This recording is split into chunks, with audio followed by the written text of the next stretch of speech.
Assalamualaikum warahmatullahi wabarakatuh. Kembali lagi ke channel kami, channel berbagi informasi dan tutorial. Pada kesempatan kali ini kami akan memberikan informasi tentang pembahasan soal sesuai dengan kisi-kisi terbaru, yaitu kisi-kisi Prioritas Pendidikan Agama Islam Kementerian Agama RI tahun 2022.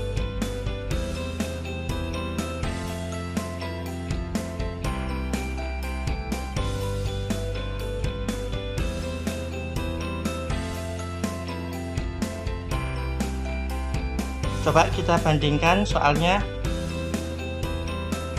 Sesuai dengan kisi-kisi yang ada, untuk kisi-kisi pertama disajikan narasi tentang tanah di satu daerah yang disewakan oleh pemiliknya kepada perusahaan. Mahasiswa dapat menentukan konsep zakat tanah yang disewakan. Soalnya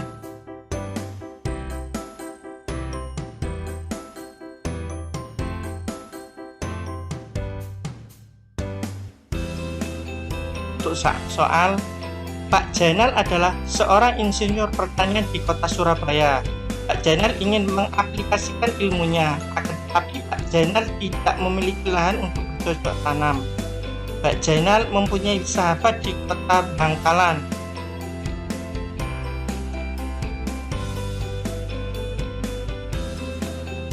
yang bernama Pak Sahlun. Pak Sahlun terkenal sebagai juragan tanah di kotanya. Pak Jainal kemudian menyewa sebidang tanah pada Pak Sahlun untuk dijadikan lahan pertanian dengan biaya Rp 10 juta per tahun. Pak Jainal kemudian menggunakan lahan yang telah disewa untuk menanam ubi jelembu. Untuk mengurus lahan tersebut, Pak Jainal dibantu oleh 6 orang pekerja. Setelah 6 bulan, ubi jelembu yang ditanam oleh Pak Jainal ternyata mendapat hasil panen yang bagus. Pak Jainal bisa memanen 100 ton ubi jelembu. Berdasarkan cerita tersebut, menurut pendapat Abu Hanifah, siapakah yang berkewajiban untuk mengeluarkan zakat tanah? Jawabannya adalah pihak pemilik tanah. Ini jawaban, sudah ada jawabannya, sudah diberi tanda. Untuk kisi-kisi kedua, disajikan narasi tentang penghasilan seseorang yang bekerja di sebuah perusahaan BUMN dalam setiap tahun. Mahasiswa dapat menentukan konsep zakat profesi. Untuk soalnya,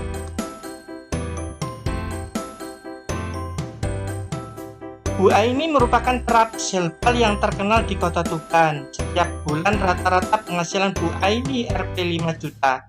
Setiap bulan, Bu Aini harus mengeluarkan biaya PLN Rp 200.000, keperluan rumah tangga Rp 2.500.000 dan kebutuhan tak terduga Rp 350.000. Berapakah zakat profesi yang harus dikeluarkan oleh Bu Aini dalam setahun? Jawabannya 585.000. Insya Allah soal ini sudah sesuai dengan kisi-kisi yang terbaru. Silakan Bapak Ibu simak dan pelajari. Untuk nomor 3, sesuai kisi-kisi, diberikan deskripsi contoh pemberian zakat kepada mustahik. Mahasiswa dapat menentukan konsep zakat produktif. Untuk soalnya,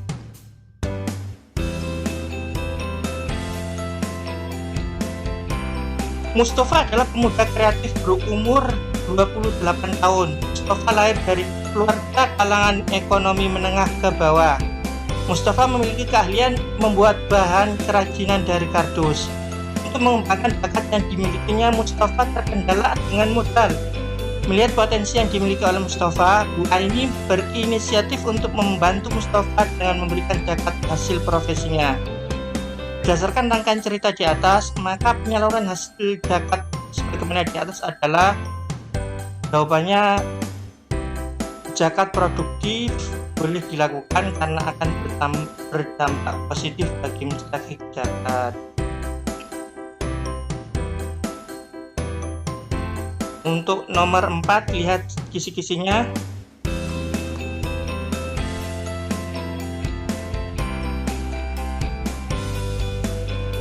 Diberikan deskripsi tentang distribusi pembagian zakat untuk pembangunan masjid di suatu daerah. Mahasiswa dapat menentukan konsep pembagian zakatnya. Untuk soalnya,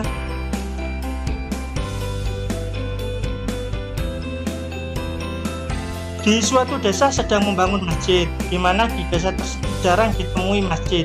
Dalam pembangunannya, panitia kesulitan dalam hal dana. Jika masjid itu mendapat dana dari zakat, maka hukumnya menurut Mahmud Shaltut CE boleh karena digolongkan dalam sabilillah dan di daerah tersebut masjid masih jarang. Untuk kisi-kisi nomor 5,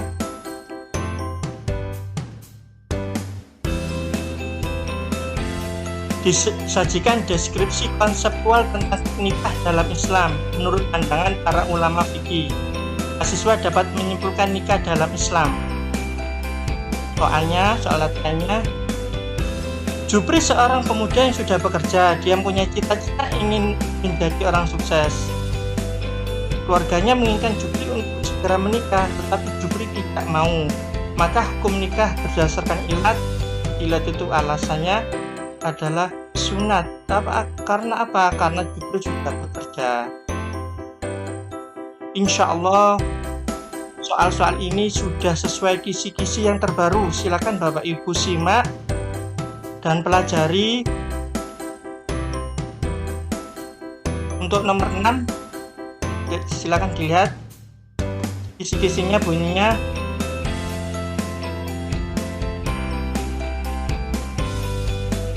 diberikan deskripsi konseptual tentang tujuan pernikahan dalam Islam menurut pandangan ulama fikih. Mahasiswa dapat menyimpulkan monogami dalam Islam. Untuk contoh soal, Pak Koko mempunyai satu istri. Dia mencintai istrinya, dia ingin mempunyai keluarga yang bahagia. Dia ingin menjaga perasaan istrinya dan menjamin keluarganya tercukupi dalam hal materi. Maka Pak Koko menjalankan tujuan pernikahan. Tujuannya adalah untuk sakinah mawaddah warahmah. Soal nomor 7, disesuaikan dengan kisi-kisi. Disajikan deskripsi kasus dalam satu masyarakat tentang adanya seorang laki-laki yang beristri lebih satu. Poligami. Mahasiswa dapat menelaah poligami dalam ajaran Islam. Untuk soal contohnya, Islam diperuntukkan untuk semua jenis dan golongan manusia, serta memelihara kepentingan dan kemaslahatan yang bersifat pribadi dan umum. Kebolehan poligami karena untuk mewujudkan kemaslahatan bagi manusia agar tidak berlaku zina dan tidak terjatuh dalam pintu kemaksiatan. Kondisi darurat diperbolehkan poligami untuk sebagai berikut, kecuali masyarakat darurat ingin memperturutkan hawa nafsu seksual dan banyak berlaku tidak adil dalam pemenuhan kebutuhan. Ini jawabannya ya.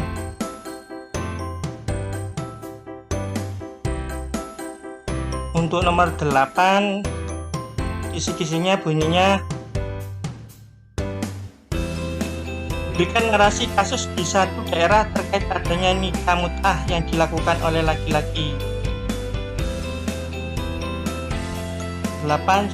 Nikah mut'ah tidaklah dilakukan kecuali kecenderungan seseorang untuk memenuhi kebutuhan seksual berakhir tanpa talak karena secara otomatis jika sudah habis waktu kontrak yang telah ditentukan, maka berakhirlah riwayat pernikahan itu.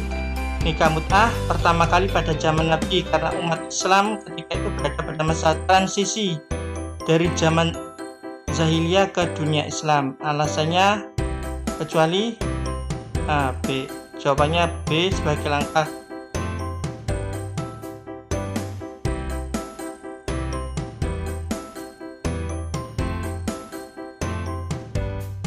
perjalanan hukum Islam menuju kehidupan rumah tangga yang sempurna.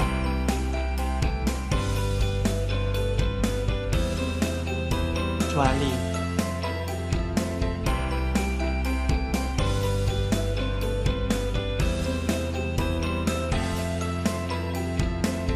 Untuk nomor 10, bagi kisi-kisinya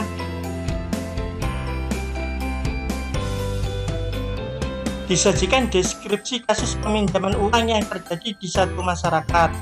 Mahasiswa dapat menelaah jenis riba dan ketentuan hukumnya dalam ajaran Islam. Contohnya,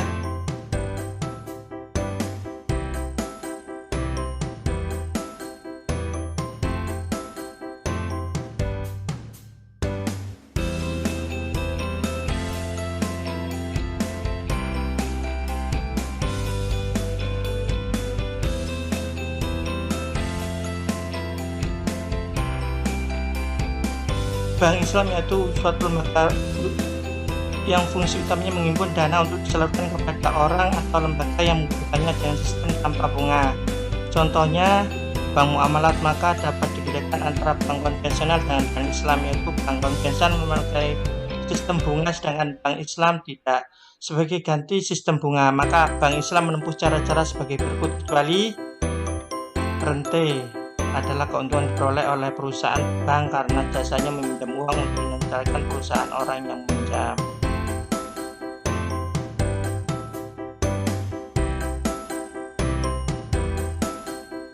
Sekarang silakan Bapak Ibu simak soal dan jawaban. Di latihan soal ini sudah ada soal dan jawabannya. Silakan Bapak Ibu guru simak saja. Kalau saya membaca terlalu panjang, kasihan Bapak Ibu, durasinya terlalu panjang. Jawaban nomor 11, jawabannya E. Soal ini terdiri dari 120 soal sesuai dengan kisi-kisi. Saya contohkan lagi nomor 12. Kisi-kisinya bunyinya, diberikan narasi konseptual tentang fi dari para ahli atau ulama fikih. Mahasiswa dapat menyimpulkan status hukum memberikan dan menerima fi dalam ajaran Islam. Untuk soalnya, menurut sebagian ulama yang menghalalkan bunga bank mengatakan bahwa fi bukan termasuk riba. Terkait dengan pendapat ulama tersebut, jika dikaitkan dengan biaya administrasi yang sering dilakukan oleh pihak bank, maka status hukumnya dalam Islam adalah boleh.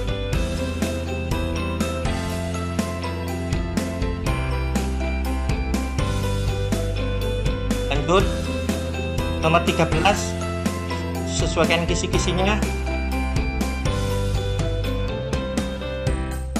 Diberikan narasi konseptual konsep tentang pemerintahan dalam Islam. Menurut para ahli atau ulama fikih, mahasiswa dapat menyimpulkan tentang konsep dan kedudukan pemerintah dalam ajaran Islam. Untuk soal nomor 13, Imam Al-Ghazali pernah berkata, agama adalah pondasi sedangkan pemerintah adalah tiangnya. Hal tersebut menunjukkan bahwa ada hubungan timbal balik antara agama dan negara. Berdasarkan hal tersebut, hukum mendirikan pemerintah yang di dalamnya syariat Islam dapat dilakukan dengan baik. Hukumnya menjadi sebuah kewajiban kolektif. Di bawah ini yang bukan termasuk dasar-dasar yang dimiliki pemerintah dalam Islam adalah keadilan yang bersifat sepihak pada rakyat. Ini kecuali ya. Silakan Bapak Ibu baca sendiri. Untuk soalnya sudah sesuai dengan kisi-kisi. Sekali lagi soal ini sudah sesuai dengan kisi-kisi, tinggal Bapak Ibu pahami saja karena sudah ada jawabannya. Nomor 14 ini, nomor 15 ini,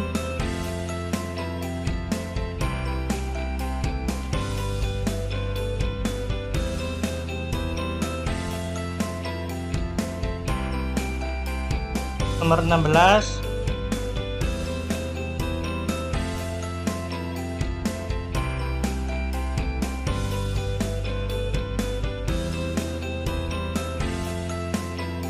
nomor 17. Kita sesuaikan lagi dengan kisi-kisi yang ada. Nomor 17,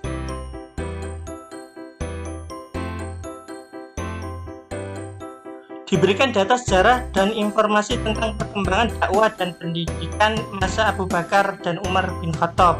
Mahasiswa mampu mengidentifikasi perkembangan dakwah, pendidikan, dan kebudayaan pada masa Abu Bakar dan Umar bin Khattab.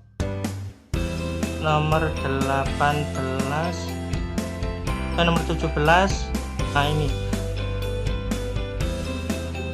Pada masa Abu Bakar As-Siddiq, ilmu pengetahuan Islam tidak berkembang maju karena disibukkan dengan masalah-masalah seperti menumpas nabi palsu, gerakan kaum murtad, gerakan kaum munafik, dan memerangi yang enggan berzakat. Akan tetapi lembaga pendidikan Kutab mencapai tingkat kemajuan yang berarti karena masyarakat muslim telah menaklukkan beberapa daerah dan menjalin kontak dengan bangsa-bangsa yang telah maju.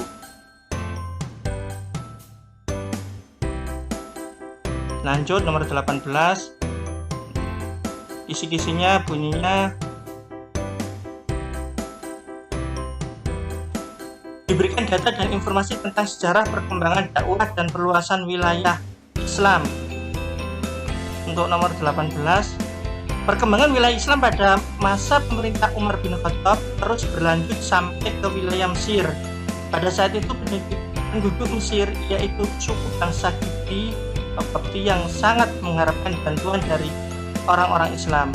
Hal yang menyebabkan suku bangsa Qibti mengharapkan bantuan orang Islam adalah terjadinya penganiayaan bangsa Romawi. Lanjut, silakan disimak. Insya Allah sudah sesuai semua kisi-kisinya.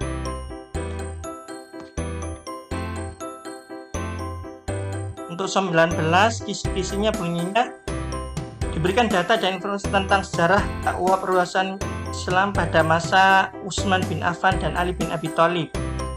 Soalnya, Utsman bin Affan melaksanakan politik ekspansi untuk menaklukkan beberapa daerah seperti Siprus, Armenia, Tripoli, Anuga, Kufa, dan Fars. Wilayah yang sangat kaya akan sumber daya alamnya dan hasil bumi yang sangat melimpah adalah Siprus, Armenia, Tripoli, Kufa, dan Kerman. Jawabannya Siprus. Sekali lagi, sudah saya lihat soal ini sama dengan kisi-kisi yang terbaru. Silakan Bapak Ibu simak saja. Nomor 20.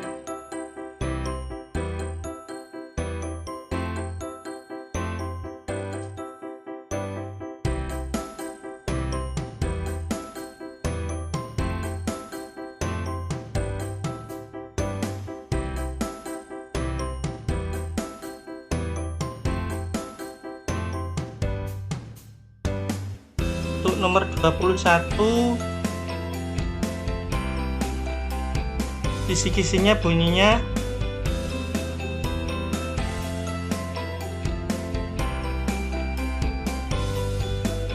diberikan informasi tentang perkembangan dakwah dan perluasan wilayah Islam pada masa Utsman bin Affan dan Ali bin Abi Thalib. Mahasiswa mampu mengidentifikasi perluasan dakwah dan wilayah pada masa Utsman bin Affan dan Ali bin Abi Thalib.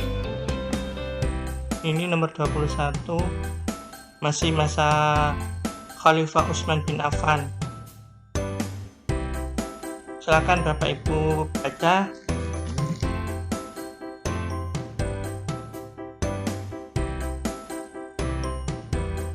Atau bisa di screenshot atau di foto terus dipelajari. Insya Allah sudah sesuai kisi-kisi yang terbaru. Nomor 22.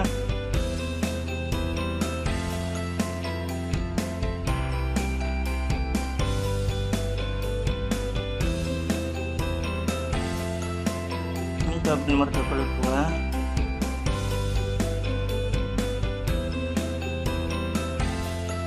Nomor 23.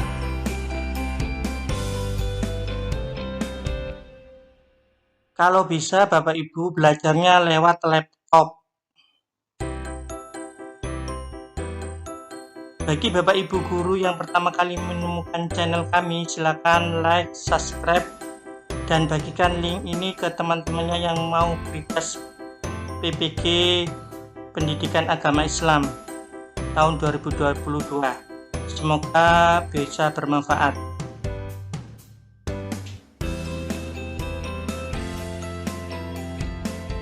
Simak sampai habis.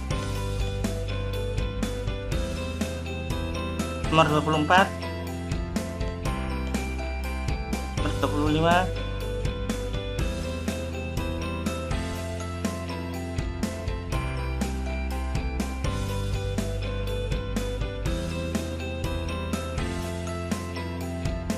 nomor 26,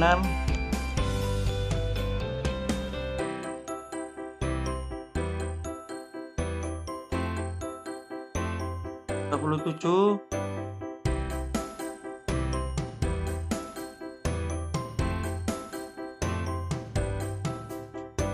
nomor 28,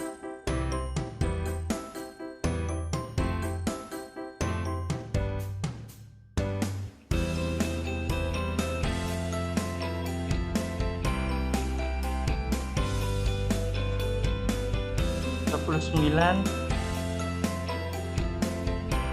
30, 31, 32,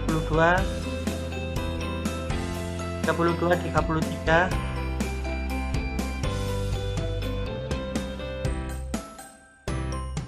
34,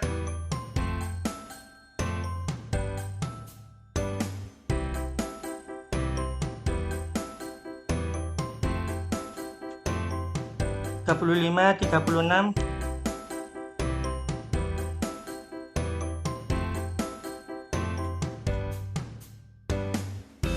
37,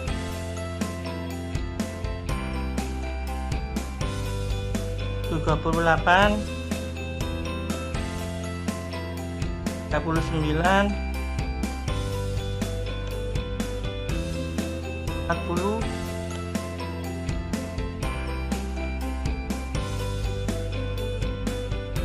41,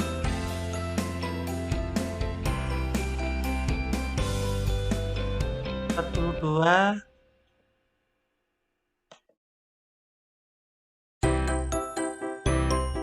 43,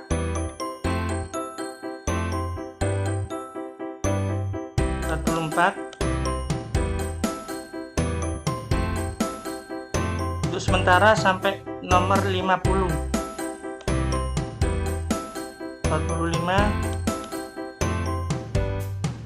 46, 47,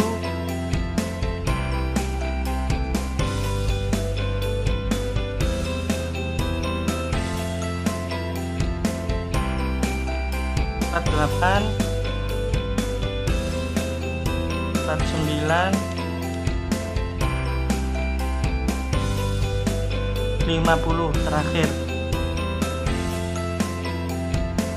Sekali lagi, bagi Bapak Ibu yang pertama kali menemukan channel kami, silakan like dan subscribe channel kami agar dapat menerima soal-soal yang sesuai dengan kisi-kisi yang terbaru. Untuk soal 51 sampai dan selanjutnya akan kami bagikan ke part selanjutnya. Akhirul kalam, assalamualaikum warahmatullahi wabarakatuh.